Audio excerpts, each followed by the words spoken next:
Dari organisasi perajin mebel ini, Jokowi memperluas relasi dan menabung bekal untuk masuk ke panggung politik. Sebuah dunia yang tentunya lebih rumit dari kayu jati. Tahun 2005, Jokowi mencalonkan diri sebagai wali kota Solo lewat PDI Perjuangan. Banyak yang meremehkan Jokowi tentunya.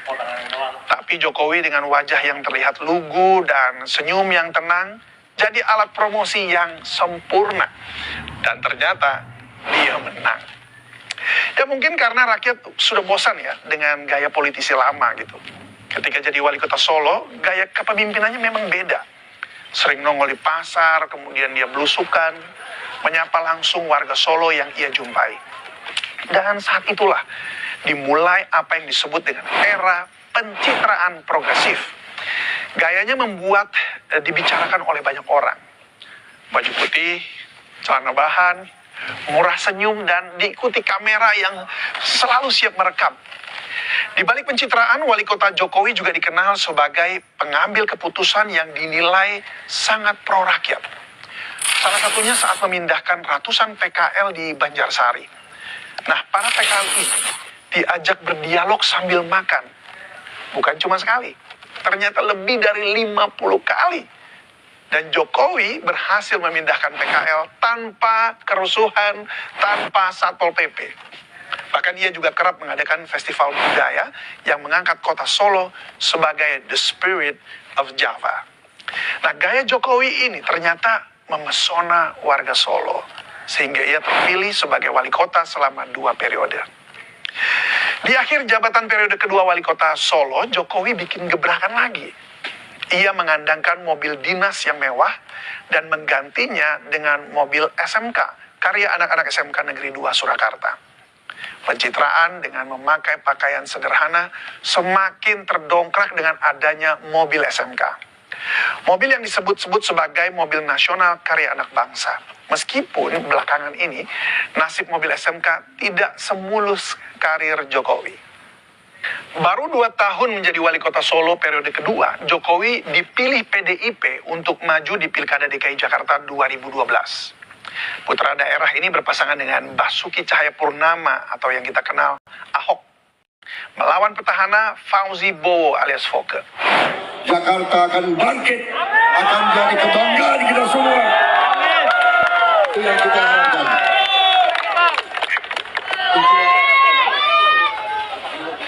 Dengan slogan kampanye Jakarta Baru, Jokowi Ahok ternyata bikin kejutan. Mereka menang di Pilkada DKI mengandaskan Foke, yaitu petahana pada saat itu. Setelah jadi gubernur Jakarta, belusukan tetap jadi senjata. Masuk ke pasar, ke kampung kumuh, bahkan yang paling viral, gorong-gorong. Dan warga senang akhirnya ada pemimpin yang turun langsung. Paduan Jokowi dan Ahok sebenarnya saling melengkapi. Yang satu tenang, yang satu meledak-ledak. Tapi tantangan Jakarta berbeda dengan Solo. Mulai dari banjir, macet, sampai birokrasi yang ruwet seruwet-ruwetnya.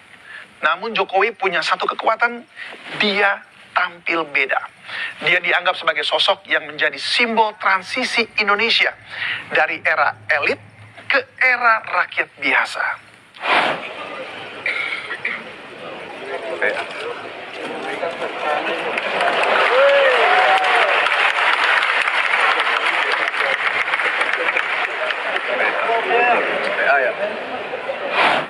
Tapi setelah Jokowi menang dan memimpin Jakarta, apakah keadaan Jakarta berubah? Tidak juga. Macet ya tetap macet, banjir ya tetap banjir. Tapi waktu itu rakyat Jakarta tetap senang.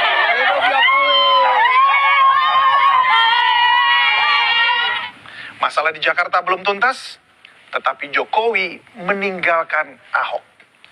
Jokowi mencoba peruntungan menjajal kontestasi pemilihan presiden. Dia berpasangan dengan Yusuf Kala, mantan wapres periode Presiden SBY. Tahun 2014, Jokowi Yusuf Kala maju sebagai calon presiden melawan pasangan Prabowo Subianto Hatta Rajasa. Pilpres 2014 memang penuh dengan drama, panas, dan penuh dengan black campaign.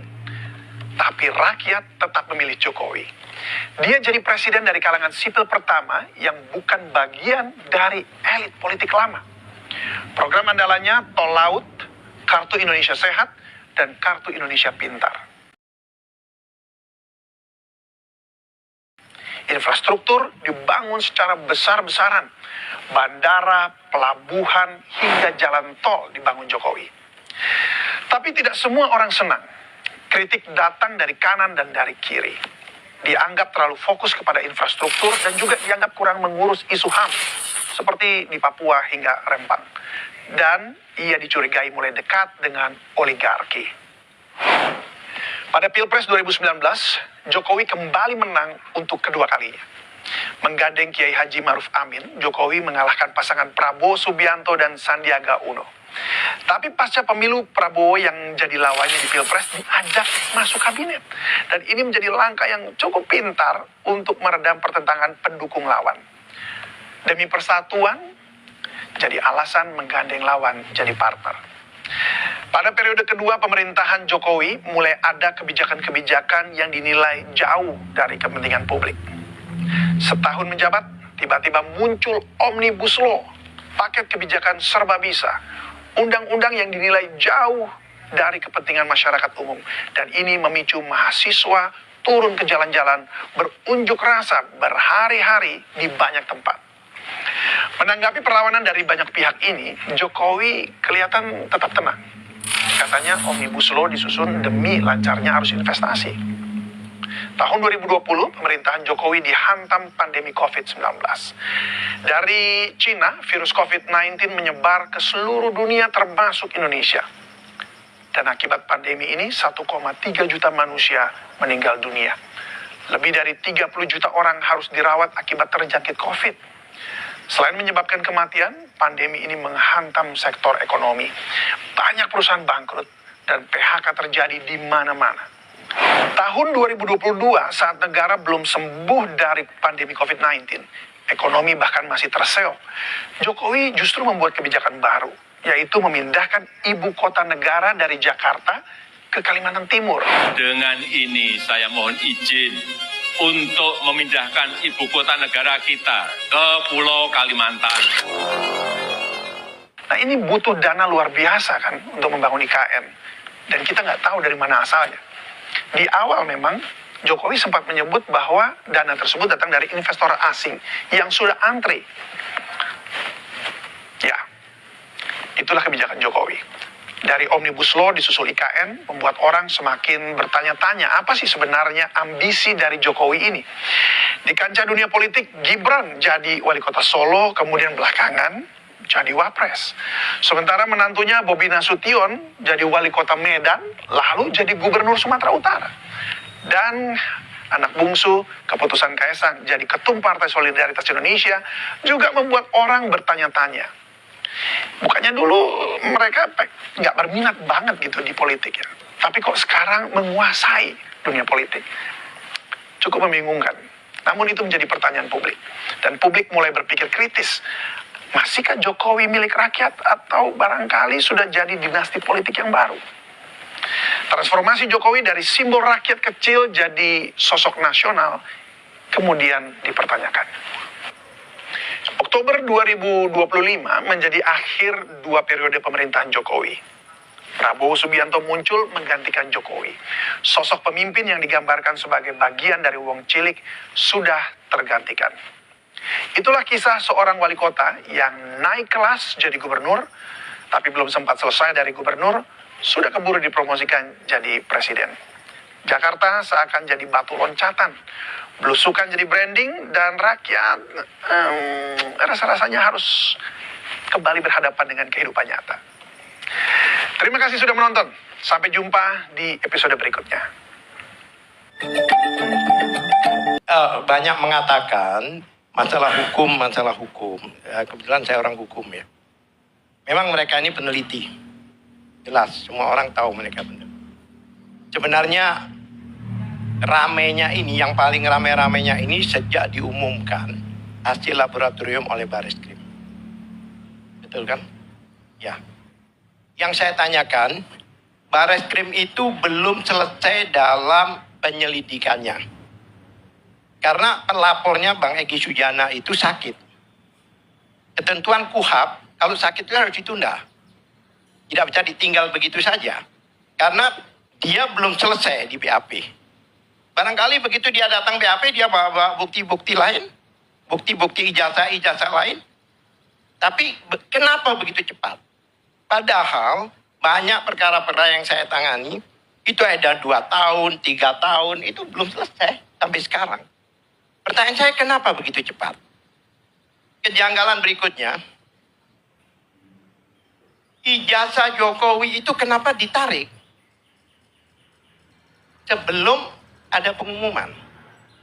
Padahal ijazah itu, kalau mekanismenya ijazah itu diserahkan, itu ada namanya berita acara penyitaan. Pasti itu. Kalau enggak, itu salah satu syarat untuk di laboratorium. Nah, berita acara penyitaan ini, itu biasanya bisa ditarik kembali jika peristiwanya sudah selesai. Kalau persidangan sudah selesai, atau mungkinlah dikatakan kemarin dihentikan. Itu ditarik. Itu masyarakat Indonesia banyak menanyakan. Kenapa belum diumumkan ijazah aslinya ditarik? Ini pertanyaan. Nah, apakah takut dilihat oleh rakyat? Apakah takut dilihat oleh wartawan? Sekarang kalau dia ada barang bukti narkoba, ditaruh narkobanya. Ini ditaruh, ini fakta. Bukan fotonya. Itu sebenarnya. Itu tidak sesuai dengan perkap itu. Polisi punya perkap. Jelas, nanti saya bacakan perkapnya. Satu. Yang kedua, pada saat Bang Egy itu melapor atas nama TPUA, dia itu melapor tidak merujuk ke anggaran dasar maupun anggaran rumah tangga. Paham ya? Tapi kenapa pelapor loh ini, pelapor. Kenapa pengumuman kemarin dikatakan bahwa telah kami cek di AHU, di Kementerian Hukum dan HAM, TPUA tidak terdaftar. Nah, menarik. Bagaimana pelapor malah diselidiki? Ini sudah permainan masa lalu seperti itu. Siapa yang melapor itu dimasalahkan. Bukan pelapor, Pak, pendumas. Pendumas. Maksudnya kan diproses. Beda. Pelapor dengan pendumas beda. Pendumas maupun laporan akhirnya kan di laboratorium. Kita ini berangkatnya di laboratorium. Kan faktanya kan di lab. Di lab itu mau dumas, mau penyidikan, proses laboratorium itu biasanya, sepemahaman saya sebagai lawyer, itu terakhir. Bukan di sebelumnya, bukan di awal-awal. Karena itu nanti masuk 184 bukti surat. Ya. Jadi banyak hal-hal yang aneh di sini yang kita tanyakan. Dan sebelumnya lagi kita juga bingung ya. Kenapa teman-temannya itu menunjukkan ijazah asli berjejer, ada 20 lebih, tapi dia nggak ada di situ. Kenapa nggak ada di situ? Seharusnya dia di tengah katakan, kanan kiri loh, lihat nih, sama. Seharusnya kan begitu. Kemudian yang diuji kemarin itu hanya 3 orang dari ratusan orang. Di dalam Perkap Kapolri harus diuji dulu ini. Pembandingnya ini, bahan pembandingnya ini. Harus diuji dulu. Maksudnya apa? Otentik bukan ini. Nggak tiba-tiba. Itu tidak dilakukan. Kemudian hasil akhirnya itu otentik, bukan asli. Otentik itu apa sih? Sorry, maaf. Identik. Identik itu apa sih? Identik itu sama. A sama B itu sama, identik. Ya, karena yang Pak, ijazah asli Pak Jokowi. Kalau menurut keterangan Dirtipidum, Pak Juandini. Iya. Gitu. Jadi identik dengan 3 ijazah asli dari teman seangkatan Pak Jokowi. Boleh saya tanya nggak? Kalau palsu sama palsu identik nggak? Hah? Palsu sama palsu identik nggak? Apa? Palsu sama palsu identik nggak? Palsu. Iya. Ya, kalau yang diteliti ya Pertanyaan ijazah saya. palsu, enggak saya jawab dulu kan. Bapak kan menanyakan, ya. Umpamanya kita punya sepatu palsu, ya kan? Diteliti identik juga dengan yang palsu. Bisa, Pak? Nah, iya. Iya kan? Jadi identik itu Masalahnya yang saya bilang tadi, yang diteliti lab 4 itu adalah ijazah asli Pak Jokowi. Maka hasilnya identik dengan yang asli 3 orang kan itu. katanya. Faktanya kan nggak ditunjukkan ijazahnya itu. Itu katanya. Kayak orang buta nyanyi bintang kecil, katanya. Jadi, ya kan, bintang kecil nyanyi Makanya- yang biru. Padahal warna biru aja nggak pernah tahu. Gini Pak, Bapak nggak bisa Sudah, ngomong sudah. begitu. Bapak gugat aja Mabes Polri. Itu paling fair. Itu ya, kita sekarang kan dialog. Gugat gampang, itu pastilah. Bahkan kita minta gelar terbuka. Bahkan kita ke Komnas HAM dan sebagainya. Bahkan akan ke DPR dan ke semuanya lah, stakeholder di penegakan hukum ini. Intinya begini. Yang saya heran itu ya itu tadi. Bagaimana namanya tim, TPUA itu tim pembela ulama dan aktif, dicek di AHU. Mana ada tim masuk AHU, tim sepak bola dimasukkan AHU. Nggak ada. Kecuali itu organisasi, perkumpulan. Nah, kenapa kita yang melaporkan maling, malah kita yang disatroni gitu oleh polisi. Ingat ya, kita pelapor TPUA ini. Pendumas Pak. Iya, pendumas whatever lah. Tapi kita, orang hukum, Bapak harus tahu perbedaan antara pendumas dan pelapor. Iya. Ya, jadi Bapak bilang Bapak orang puluhan tahun. Oke. Kalau Ya. definisi pendumas pelapor nggak usah diajarin 40 tahun saya jadi lawyer masalah itu. Masalahnya laboratorium. Di lab ini itu dalam proses penyelidikan itu baru kali ini. Kenapa? Bahkan kemarin profesor waktu kita berdialog itu profesor dari pihak beliau ini mengatakan bahwa kalau identik itu bisa di dalam penyelidikan atau penyidikan. Tapi kalau asli tidak asli itu harus di pengadilan. Betul kan? Betul nggak? Hasil lapor. Ya. Hasil lapor itu identikan. Nanti dibuktikan lagi di pengadilan. Itu kan? Ya. Tapi kenapa dihentikan Apanya? penyelidikannya? Ya karena semua Loh, artinya Anda sendiri mengatakan bakal harus ke pengadilan, tapi kenapa dihentikan? begini Pak, dihentikan ya. Bapak harus tahu, dihentikan berarti nggak bisa ke pengadilan. Kasus yang rumasnya TPU nggak bisa Pak. Makanya ini konyolnya ya teman-teman itu mengatakan bahwa ini nanti ke pengadilan. Kalau sudah di SP 2 lidik, udah stop Pak. Iya, Nggak bisa ke pengadilan. 184. Nggak bisa. Sebentar. Bapak bisa ke pengadilan mana? Nggak bisa. Nggak bisa ke pengadilan Pak. Identik itu tidak belum bicara. Enggak, Bapak kan bilang kan mau ke pengadilan. Iya. Sedangkan ini kan sudah di stop oleh Mabes Saudara Polri. sendiri yang menyatakan bahwa kalau asli itu nanti pengujiannya di pengadilan. Tadi dikatakan. Pengadilan yang mana? Ya udah tahu pengadilan agama. Ah, itu kan. Pengadilan negeri. Jadi gini Pak, pengadilan yang Pak, saya kasih tahu ya, pengadilan sekarang gugatan tuh ada di Solo, PN Solo, dan PN Sleman. Ya, aku kasih tahu Bapak. Aku kasih tahu Bapak dulu. Itu perdata Mereka ya? menggugat. Iya, menggugat perdata. saya tidak bicara itu. Saya bicara di laboratorium ini. Sekarang laporan TPUA itu apakah bisa ke pengadilan? Kan gitu kan? Saya tanya sama saudara, kan ini diproses. Kalau seandainya ini dikatakan Ini kalau udah SP2 lidik Pak, udah nggak bisa lagi mau maju Ya, ke pengadilan. makanya Saya juga nggak kami ngerti. Pengadilan mana? Pengadilan sebentar. Langit Kami apa? ini tidak bisa terima putusan daripada hasil lab kemarin. Bahkan bagian besar rakyat Indonesia demikian. gini. Dalam survei-survei itu di bawah 10% itu yang percaya dengan kepolisian. 90% adalah percaya dengan kita. Cek. Satu. Sebentar, saya belum selesai. Kalau nggak gini nggak selesai. Cukup Anda berdebat dengan siapa tadi? Bang Suryo. Tapi saya katakan, coba bayangkan Bang, sekarang ada laporan balik. Saudara ngerti nggak? Pasal 10 Undang-Undang Nomor 31 Tahun 2014. Paham nggak? Apa itu? Nggak, paham dulu nggak? Mengenai saya nggak terlalu paham. Lah ya Nah, udah. itu Nggak apa-apa, nggak apa-apa. masalahnya. Loh, kita fair. Nggak semua saya harus menghafal pasal dalam KUHP. Ya kan? Yang saya bicarakan yang saya tahu. Gitu loh. Lah iya, berarti Anda taunya sama KUHP dan KUHP. Ya, Padahal ada undang-undang lain. ya, Dalam Undang-Undang Perlindungan Saksi dan Korban itu diatur. ya. Saya bacakan kalau saya boleh bacakan pasal 10 itu. Silakan. Pasal 10 itu jelas, jika ada laporan, maka tidak bisa dilaporkan pencemaran nama baik. Sampai ini inkrah. Sekarang bayangkan, setiap ada orang laporan, lalu dilaporkan pencemaran nama baik, pada takut. Nggak ada laporan di dunia. Sebentar. Itu bunyinya undang-undang yang dibuat DPR, bukan saya. Saya bacakan pasnya ya. Enggak, supaya jelas.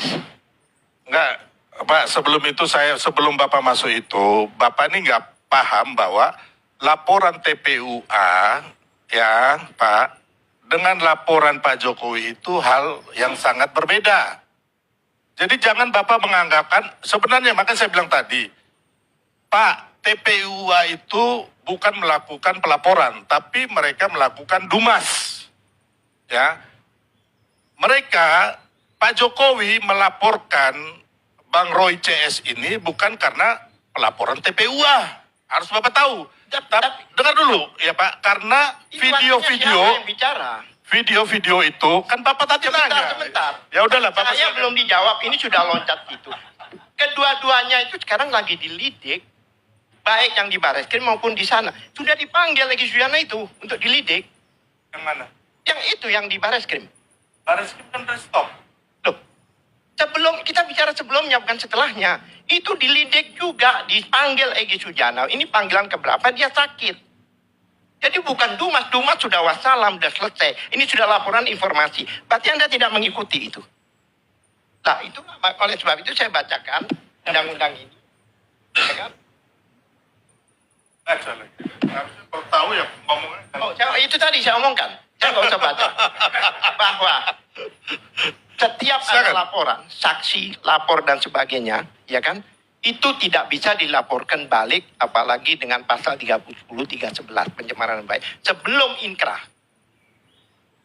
Itu undang-undangnya menyatakan demikian.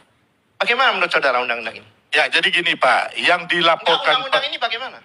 Ya itu benar. Sekarang yang maksud saya ya. Jadi orang tidak boleh melapor balik dengan pencemaran. Bukan. Jadi TPUA ini kasusnya berbeda Pak. Yang dilaporkan Pak Jokowi bukan karena TPUA itu mendumas atau melapor mengenai jasa. Ini diskusi kita udah berbelok nih. Bukan lagi yang kita pertanyakan tadi. Artinya topik yang kita bawa ke sini ini soal putusan dari Mabes Polri kemarin. Yang saya katakan Pak Karni, bahwa yang namanya identik itu bukan berarti asli sama asli. Palsu sama palsu juga identik. KW dengan KW juga identik. Iya, itu udah sampai tadi. Iya, ya kan? Iya. Itu yang saya katakan. Jadi oleh sebab itu, ya kan, kita sampai sekarang masih belum bisa terima, makanya kita minta untuk gelar perkara terbuka. Bagaimana mungkin pada saat mengumumkan 2 hari sebelum diumumkan, ijazah itu dikembalikan? Ada apa itu gitu loh? Padahal itu barang bukti, yang mana barang bukti yang di forensik itu salah satu syarat harus ada berita acara penyitaan. Berarti barang itu udah disita. Kok bisa diambil begitu saja? Ini udah melanggar KUHP. Ya kan? Ya, sekarang begini. Kalau itu barang-barang yang digunakan untuk cari nafkah contohnya, motor atau kendaraan, itu boleh. Itu pun dengan namanya pinjam pakai. Tapi ini kan tidak. Ini diambil, ditaruh lemari. Ini kan juga di lemarinya Barreskrim. Seperti itu.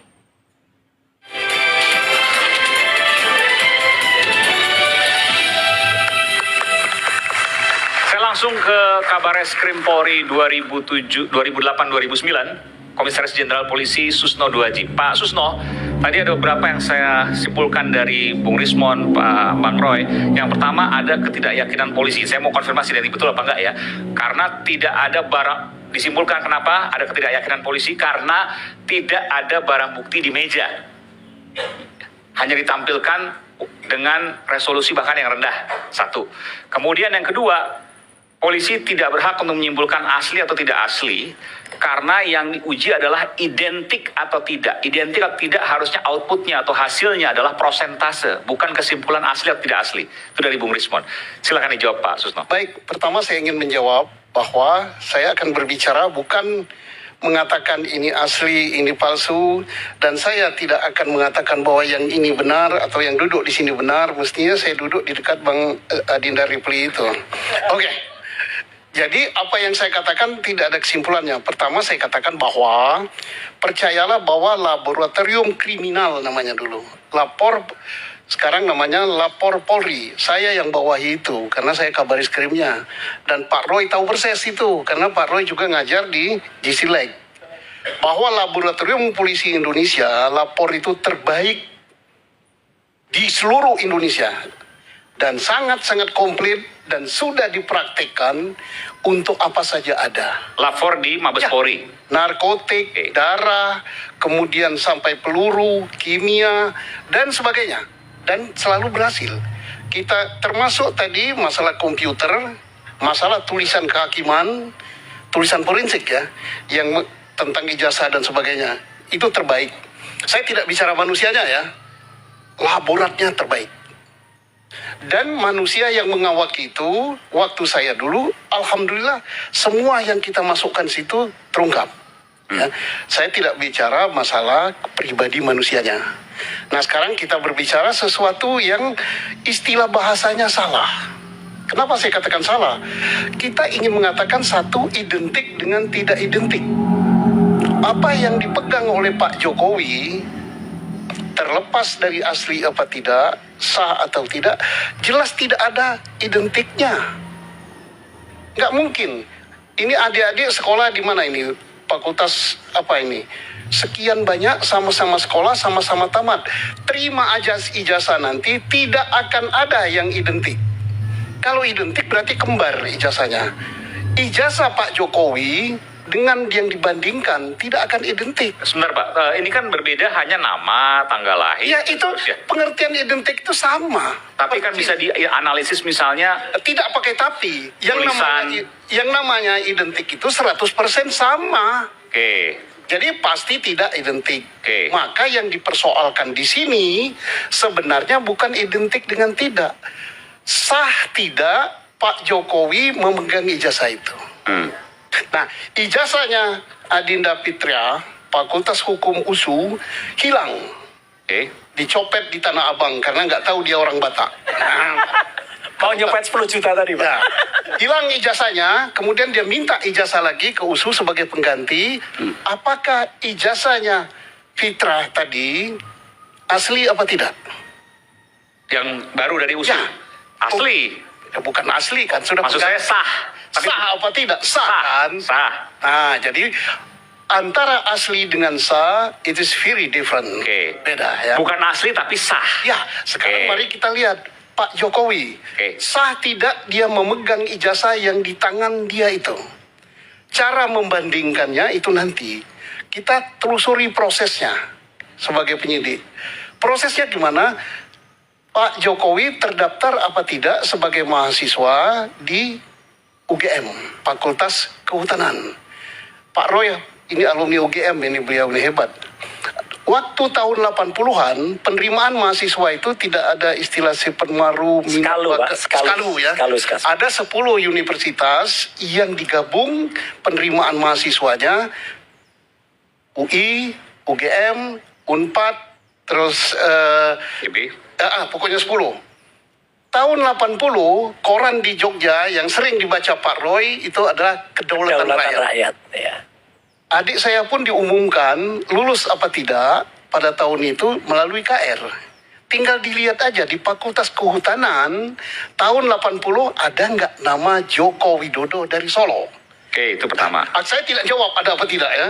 Nah, kemudian yang kedua, kita teliti apakah Pak Jokowi ini kuliah betul di UGM apa tidak. Dilihat di buku induknya dan seterusnya, termasuk bayaran dan sebagainya. Kemudian nanti termasuk skripsi, termasuk dia tamat apa tidak, ada foto wisuda dan sebagainya, nilai dan sebagainya. Saya nggak jawab ada apa tidak ya, tapi itu saya berbicara dari segi proses. Silakan disimpulkan.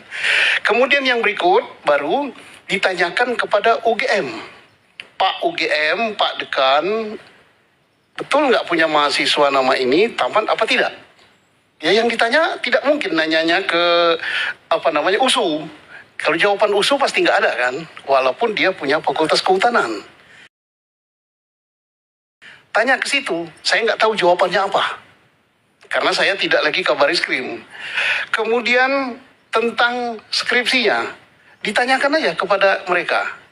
Nah, soal nanti ada persoalan-persoalan, itulah yang didengar oleh penyidik kepada pelapor. Pelapor tidak mungkin tidak didengar suaranya. Nanti dibandingkanlah antara alat bukti yang didapat dari pelapor, keterangan pelapor sebagai keterangan saksi, bukti-bukti yang didapat, sah apa tidak bukti, apakah bukti yang dipegangnya itu adalah bukti yang betul-betul bukan fotokopi dan sebagainya, itu penyidiklah yang menilai. Dibandingkan dengan bukti yang diajukan oleh pihak terlapor. Dan kemarin apa yang disampaikan oleh Pak Susno sudah dijelaskan detail oleh Lapor Polri. Dan kemudian Lapor Polri lewat Dirtipidum ya. Dirtipidum yang menyatakan bahwa ijazah Pak Jokowi asli. Apakah itu umum? Ya, bisa saja asli yang diterima, belum pernah hilang, belum pernah diganti. Oke. Kalau keterangan itu. Tetapi persoalan yang paling penting, sah tidak ijazah itu di tangannya. Nah, untuk sah tidak atau di tangannya, siapa yang paling berhak menilai ini? Ya tentunya nanyanya ke UGM kan. Di buku induknya ada di UGM. Nilai-nilai ujiannya ada di UGM. Insya Allah dosen yang ngajar beliau masih ada yang hidup. Tapi saya nggak tahu jawaban dosennya pernah ada nggak mahasiswanya nama itu. Kemudian teman sekolahnya atau teman kuliahnya angkatan masuk tahun 80, tamat 85 atau 8 berapa, karena tamatnya nggak mungkin sama, masih ada apa tidak?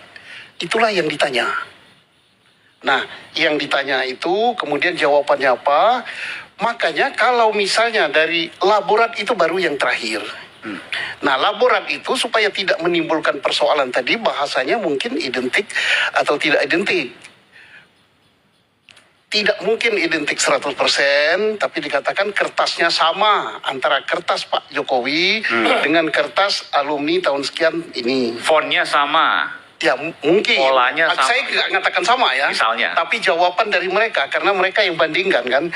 Dan ini tidak perlu digital forensik, karena ini analog gitu ya, produk analog gitu ya. Lihat mata saja udah kelihatan. Ya, jadi cara membandingkannya, kertasnya, tanda tangannya, kemudian hurufnya dan sebagainya disamakan semua ini. Asalkan sama apa tidak, saya tidak tahu mengatakan apakah itu sama atau tidak, terserah hasil komputer. Jadi apa yang dilakukan Lapor Polri sudah sesuai dengan Scientific Crime Investigation? Insya Allah kalau menurut saya, sepanjang orang-orangnya seperti itu, dan mereka kualitasnya saya yakin mereka rata-rata alumni dari Amerika, alumni dari Eropa, dan bukan polisi kayak saya, alumni dari Akademi Kepolisian. Saya ini akabri zaman dulu. Mereka memang kemahirannya itu, dan Pak Roy tahu persis kok. Kalau ada bom nggak apa, ya. Tapi mudah-mudahan mereka. Dan tidak bisa diintervensi oleh siapapun, Pak Susno? Kalau urusan laboran nggak boleh. Saya sebagai Kabar Reskrim, apalagi saya nggak ngerti, misalnya nggak ngerti tentang kimia forensik, saya katakan H2+O jadi timah gitu, nggak mau dia. Waktu katakanlah kasus Sambo, meskipun bukan forensik yang menyampaikan, tapi waktu itu adalah Kapolres Jakarta Selatan berdasarkan hasil lab forensik yang kemudian dianulir karena ternyata ada rekayasa. Bagaimana Pak Susno menyampaikan itu? Itu belum forensik kan, belum selesai. Dari uji balistik. Iya, uji balistik itu tidak segampang gitu. Pagi dor, sore sudah keluar kan, enggak kan? Butuh waktu. Beliau juga orang-orang ngerti. Jadi artinya itu salah manusia yang mengumumkan kecepatan. Ya, gitu. Izin Pak Susno. Sebentar sedikit. Ya. Artinya apa yang sudah disampaikan oleh Lapor Polri, oleh Polri kemarin ya melalui Dirtipidum Barreskrim Polri itu sudah sesuai prosedur dan sudah sesuai dengan cara ilmiah yang memang seharusnya dilakukan. Kalau menurut saya sudah benar, tapi ada kekurangan dikit. Ini kan mencampur adukkan antara penyelidikan dengan penyidikan. Nah, itu. Apa yang dilakukan saat ini belum masuk ke dalam tahap penyidikan. Oke. Nah, sehingga menimbulkan banyak pertanyaan ini nanti kan. Sehingga apa yang didapat oleh laborat, kalau itu akan dipakai oleh Jakarta Selatan, next ya, itu tidak bisa apa yang di hasil yang sekarang. Jakarta Selatan maksudnya apa? Pengadilan? Bukan, Jakarta Metro Jaya. Metro Jaya. Oh, Polda, oke. Hasilnya nggak bisa. Mengapa tidak bisa? Karena ini adalah produk-produk hukum tahap penyelidikan. Berarti belum pro justisia. Oke, artinya Pemeriksaan saksi belum pro justisia, hasil laborat karena ini penyelidikan tidak pro justisia. Kalau dia mengatakan sudah pro justisia, berarti sudah tahap penyidikan.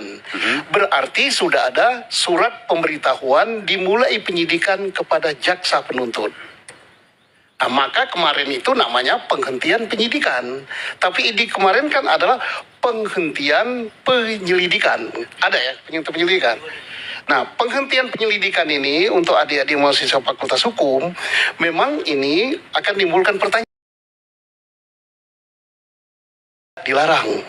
Kedua, si pencipta hukum pidana, Undang-Undang Nomor 8 Tahun 81, ada maksudnya. Tidak ada penghentian penyelidikan. Maksudnya apa? Mungkin penyelidikan itu berjalan tidak berhenti. Yang kedua, harus diingat, ada putusan MK tentang gugatan mengenai penghentian penyelidikan. Tapi jawabannya menolak gugatan itu, berarti penghentian penyelidikan boleh, tapi tolakannya itu karena dia tidak punya posisi hukum untuk menggugat. Yang berikut ada surat edaran Kapolri tahun 2018 kalau nggak salah tentang penghentian penyelidikan. Tapi dasar hukum di UHAP itu tidak ada. Baik, sedikit Mas Iwan. Sedikit. Terima kasih Pak Susno. Jadi saya setuju apa yang disampaikan Pak Susno tentang tata cara tadi. sudah benar kata Pak Susno. Tata caranya oke. Meskipun yang ini masalahnya adalah hasilnya. Ini justru membuka kota Pandora lebih besar lagi Mas Iwan. Apa itu? Selepas jeda kami kasih kembali, tetaplah bersama kami di Rakyat Bersuara.